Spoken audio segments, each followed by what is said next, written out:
বাজারে পৌঁছানোর একটু আগেই হঠাৎ করে প্রচণ্ড ঝড় শুরু হয়। কাঠগুলোকে গাছতলায় রেখে শেখর তাড়াতাড়ি একটা গাছে উঠে পড়ে। বাবা গো, হঠাৎ করে কি ঝড় শুরু হলো! মনে হচ্ছে সব কিছু ভেঙে উড়িয়ে নিয়ে যাবে। গ্রামের মানুষদের মাঠ ভর্তি ফসল, ঝড়ের সাথে বন্যা শুরু হলে তো মহা দুর্গতি হয়ে যাবে। শেখরের কথাই সত্যি হয়ে গেল। কিছুক্ষণের ভেতরেই প্রচণ্ড জলের স্রোত এলো।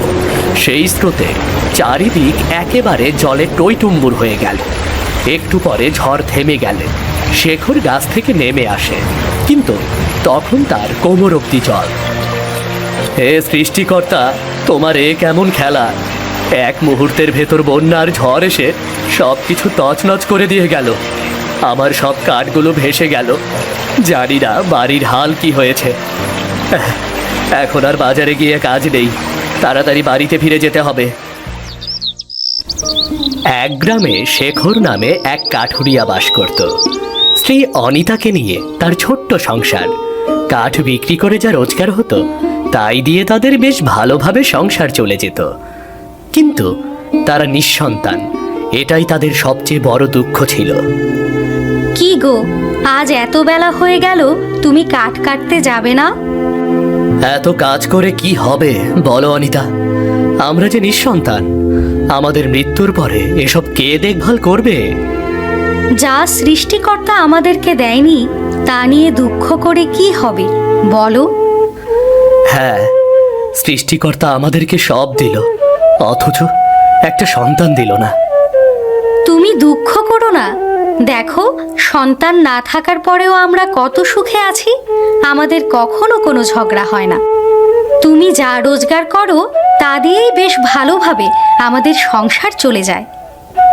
হ্যাঁ, এই দিক দিয়ে একটু শান্তি আছে, তা না হলে আমাদের আর বাঁচার কোনো উপায় ছিল না।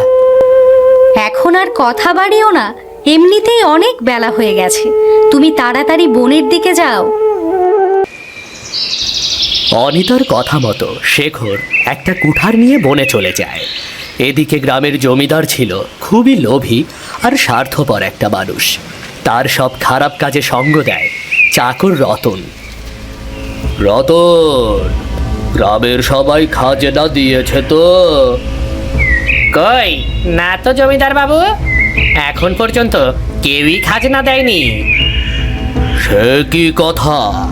খাজনা তো আরো অনেক আগে দেওয়ার কথা ছিল।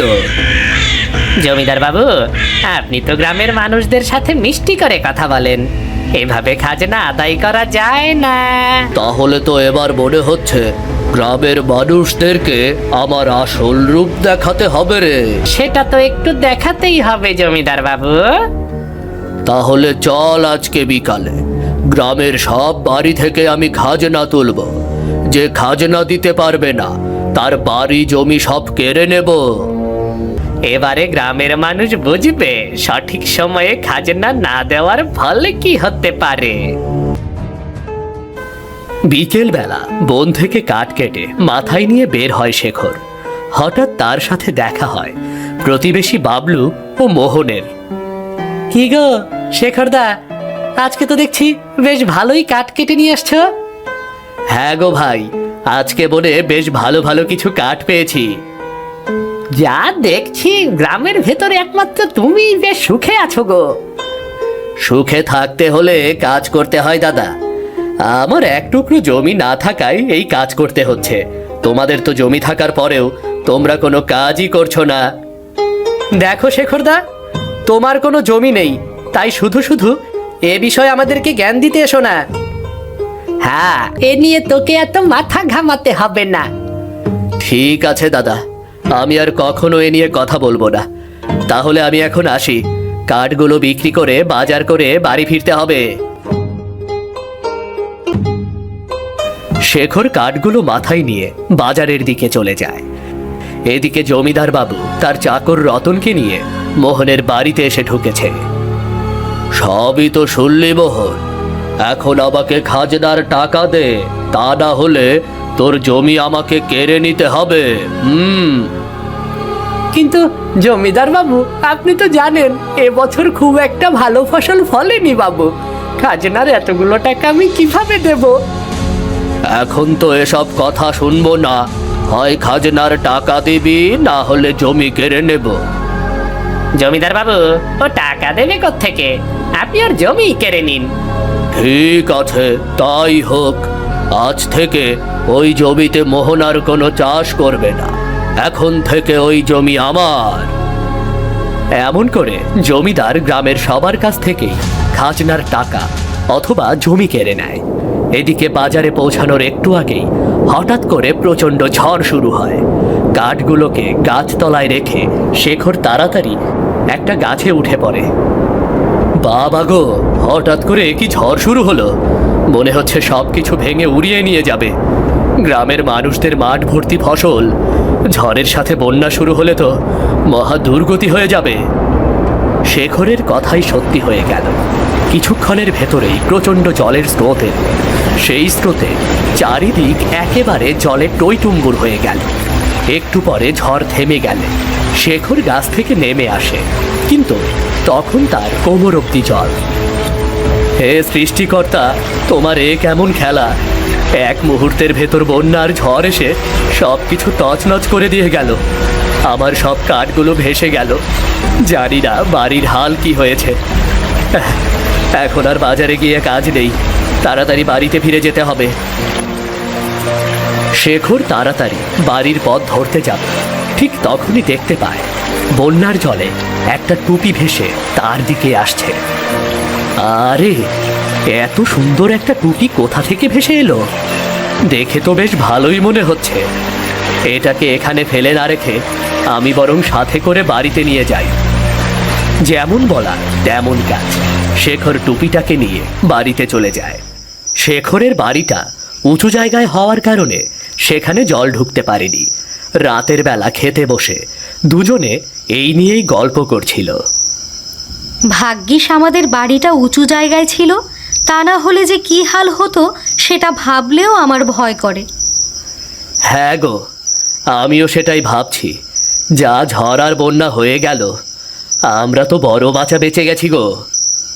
যাক, তাড়াতাড়ি বন্যা আর ঝড় কমে গেছে বলে রক্ষা, তা না হলে তো গ্রামে প্রচণ্ড ক্ষয়ক্ষতি হয়ে যেত। হ্যাঁ, তা যা বলেছ। ও তোমাকে তো একটা জিনিস দেখানোই হয়নি। এই টুপিটা আমি বন্যার পানিতে ভেসে আসতে দেখে নিয়ে এসেছি গো। বলতে বলতে শেখর টুপিটা নিজের মাথায় পরে। টুপি দিয়ে আর কি হবে? এই জায়গায় যদি আমরা সোনা রূপার কোনো জিনিস পেতাম তাহলে কাজের কাজ হতো। অনিতার কথা শেষ হওয়া মাত্র একটা আলোর রোশনি এসে ওদের সামনে সোনার রূপার থালার বাসন হাজির করে দেয়। এই দেখে অনিতার শেখর দুজনেই রীতিমতো অবাক হয়ে যায়। ওগো, আমি কি স্বপ্ন দেখছি নাকি সত্যি? আমি মুখ থেকে বলা মাত্রই এই সোনা আর রূপোর থালা বাসন কিভাবে চলে এলো? আমি কিন্তু বেশ ভালো করেই বুঝতে পারছি এই সব কিছু হয়েছে আমার মাথার এই টুপিটার কারণে। এটা কোনো সাধারণ টুপি না, নিশ্চয়ই এটা কোনো জাদুর টুপি। এটা মাথায় দিয়ে যা চাওয়া হয় তাই পাওয়া যায়। তাহলে তো মস্ত বড় উপকার হয়ে গেল। এমনিতেও বন্যা আর ঝড়ে গ্রামের মানুষদের অনেক ক্ষয়ক্ষতি হয়েছে। কালকে তুমি এই টুপিকে কাজে লাগিয়ে সবাইকে সাহায্য করতে পারবে। হ্যাঁ, ভালো কথা বলেছ। আমি কালকে সকাল থেকেই এই কাজে লেগে পড়ব।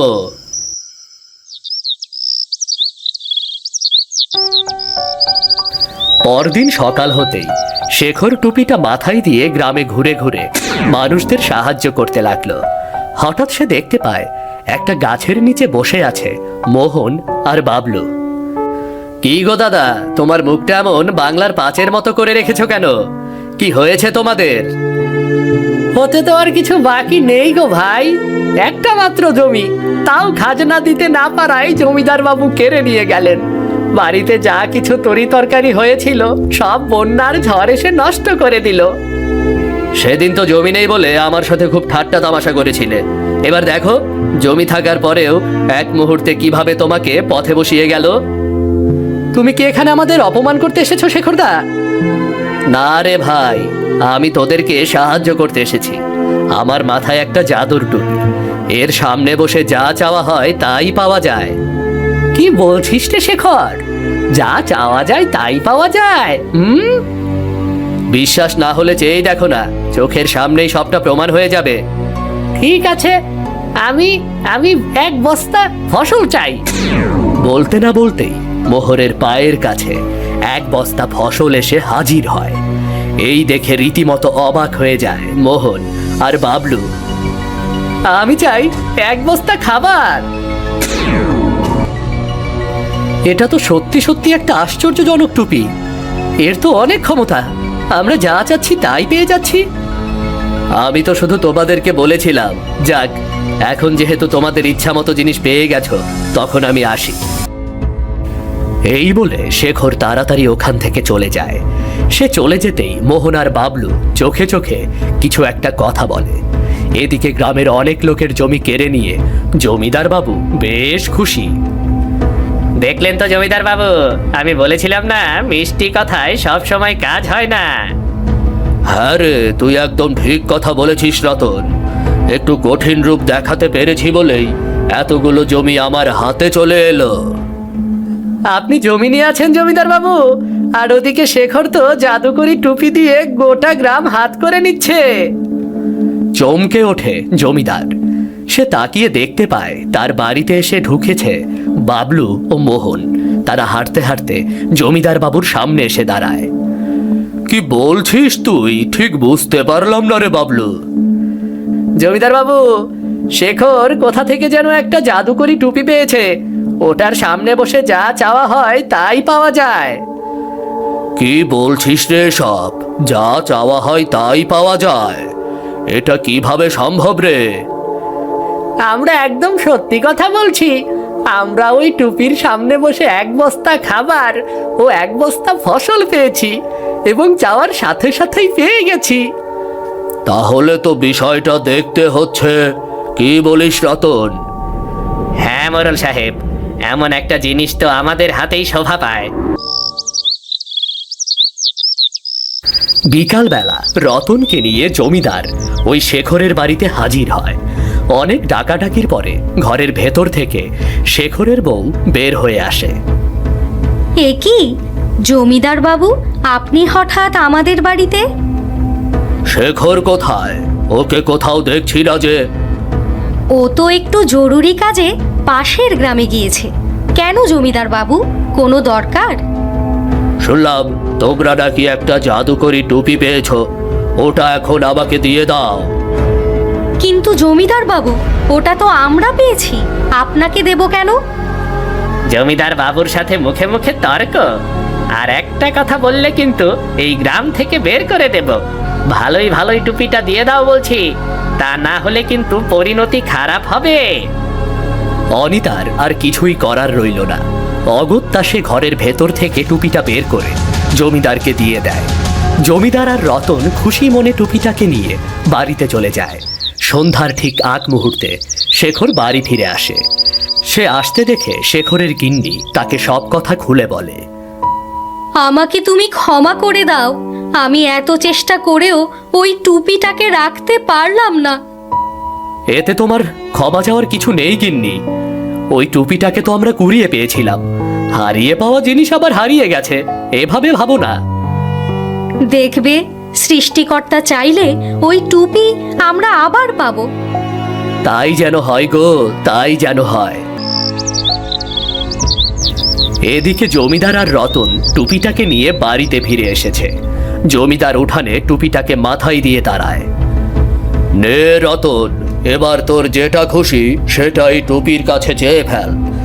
আমিও দেখি সত্যি সত্যি এই টুপি ইচ্ছা পূরণ করতে পারে কিনা।